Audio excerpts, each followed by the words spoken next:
Bum bum bum bum bum bum bum bum bum bum bum bum. The Peter Dislike Show. Bum bum bum bum bum bum bum. Just want to make a quick review of a travel-related story that I see on my feed. So the TSA is announcing that they're going to offer a discount for spouses of military and uniform service members. I got a little bit of a problem with that. I don't have a problem with the military.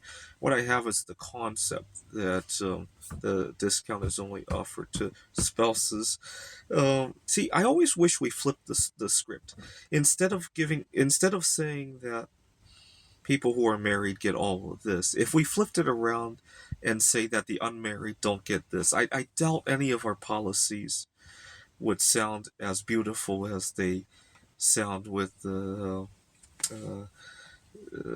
the kind of agenda that does, right? So, for example, you can probably find statistics that people who are married benefit in various ways, right? They have a greater net wealth, they have better education. But if we flip the script and say that people who are single don't only make 40%, 60% of what a married person with the same with similar other background makes, right? I don't think it would sound so good anymore, right?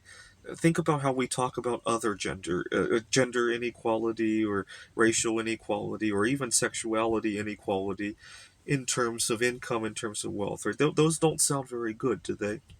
Anyway, if it were up to me, I would offer the discount to anybody that is near and dear to the TSA agent, right? Or maybe give some other benefit that doesn't require another human, right? That would probably be even better, right? After all, benefits are benefits, right?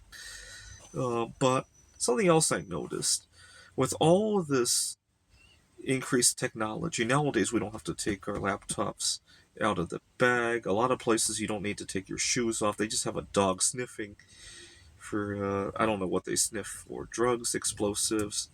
I've been to airports where I haven't had to take my shoes off, among other things. Why don't they allow liquids on the plane just yet? I really think they could easily test for those things. If nothing else, they could have the dog sniff your drink or whatever it is, right? They probably have an XRF gun somewhere, right?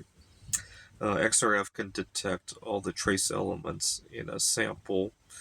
So the local coin dealer, they test coins that are brought in with XRF, and it's very precise.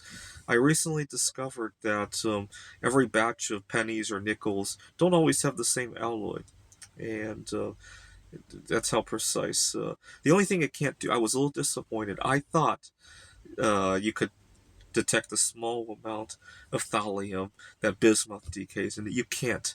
I was hoping the coin dealer could figure out how old a sample of bismuth is just based on that. Not quite. Actually, here on Earth, bismuth actually might not even decay into thallium. It might decay into lead, because we're not in a complete vacuum, right? There's background neutron radiation, so the bismuth might be kicked up to polonium and then decay into lead, right? So if you leave bismuth on Earth long enough, you might have more lead than thallium anyway. But getting back to the story, why can't you bring the liquids on board? I suspect there's an ulterior reason. You see, beverages tend to be very heavy relative to their size. And I think the airlines have an ulterior push to not allow liquids on board because it would save them a lot of. It might not sound like a lot if one person brings a six-pack of beer onto the plane, but you multiply it by all the passengers, the amount of fuel that gets consumed is probably not something to sneeze at, right? Not to mention the airports want to sell you their beverages too, right? I really suspect that's the reason. Because everything else that doesn't cost the airlines money, TSA has found a way to resolve, right? The laptops in the bag, the shoes, and the various other things that they now allow, right? I think they allow the small enough, like sharp objects, even. Right? I'm not sure about the details.